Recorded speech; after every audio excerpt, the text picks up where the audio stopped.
ಪೌರ ಕಾರ್ಮಿಕರು ಆರೋಗ್ಯದ ಕಡೆ ಹೆಚ್ಚು ಗಮನ ಹರಿಸಬೇಕು ಎಂದು ತಾಲೂಕು ಹಿಂದೂ ದೇವಾಲಯ ಅರ್ಚಕ ಸಂಘದ ಅಧ್ಯಕ್ಷ ಒಳಗೇರಳ್ಳಿ ಶ್ರೀಧರ್ ಮೂರ್ತಿ ತಿಳಿಸಿದ್ದಾರೆ.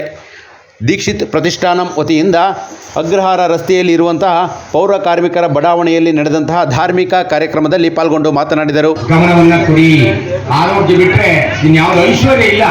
ನಮ್ಮ ಚಿನ್ನ, ಬೆಳ್ಳಿ, ನಗ, ಭೂಮಿ, ವಸ್ತು, ಕಾರು ಯಾವುದೂ ಅಲ್ಲ. ಆರೋಗ್ಯವಾಗಿಯೇ ಐಶ್ವರ್ಯ. ಆರೋಗ್ಯವಾಗಿಂದ ಯಾವುದು ಇನ್ಯಾವುದೂ ಇಲ್ಲ. ಆರೋಗ್ಯ ಕಡೆ ಗಮನ ಕೊಡಿ. ಸಕಾಲಕ್ಕೆ ಬೆಳಿಗ್ಗೆ ಮಧ್ಯಾಹ್ನ ಊಟ, ಸಾಯಂಕಾಲ ತಿಂಡಿ, ನಿದ್ದೆ ಕಡೆ ಗಮನ ಕೊಡಬೇಕು.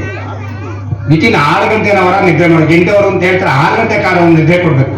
ಹಾಗಾಗಿ ಆರೋಗ್ಯದ ಕಡೆ ದಯಮಾಡಿ ನೀವು ಗಮನ ಕೊಡ್ತೀರಾ ಅಂತ ಹೇಳ್ತಾ ದಿವಸ ಡೇಟ್ ಅನ್ನ ನಿಗದಿ ಮಾಡಿದ್ವಿ. ಈ ದಿವಸ ಎಲ್ಲರ ನಿಮ್ಮ ಡೇಟಿನ ನಿಗದಿಯಂತೆ ಭಗವಂತನ ಆಜ್ಞೆಯಂತೆ ಈ ಕಾರ್ಯಕ್ರಮ ಈ ದಿವಸ ಸುಲಲಿತವಾಗಿ ಬಹಳ ಅಚ್ಚುಕಟ್ಟಾಗಿ ನಮ್ಮ ಡಾಕ್ಟರ್ ದೀಕ್ಷಿತ್ ಅವರು ಬಹಳ ಶಾಸ್ತ್ರಜ್ಞರು, ಬಹಳ ತಿಳುವಳಿಕೆಯವರು. ಅವರಿಗೆ ಶ್ರದ್ಧಾ ಭಕ್ತಿ ಕಾಯವಾಚ ಎಲ್ಲ ಇರೋದ್ರಿಂದ ಎಲ್ಲರೂ ಕೂಡ ಭಗವಂತನ ಜ್ಞಾನದಲ್ಲೂ ಕೂಡ ಇದ್ದಾರೆ.